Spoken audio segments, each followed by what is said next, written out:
Ready to open the hood? Usetool for the tutorials.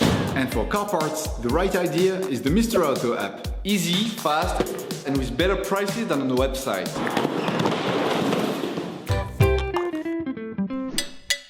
For this operation, get hold of the air filter that you will find in the video description. Turn your engine off, pull up the handbrake, pull on the bonnet release lever, and open the bonnet.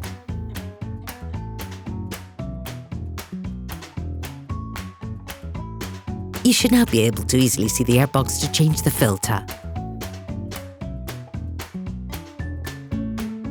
Using a Phillips screwdriver, unscrew the 7 holding screws on the airbox flange. Lift the cover of the flange, then remove the filter. Before putting in the new one, it is important to clean off the remaining impurities from inside the filter compartment.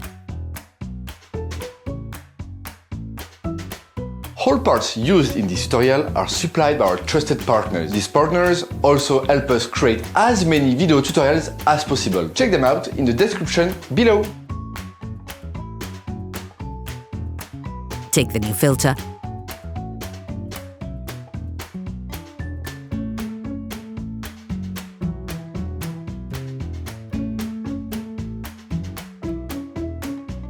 and compare it with the old one to ensure that they're identical.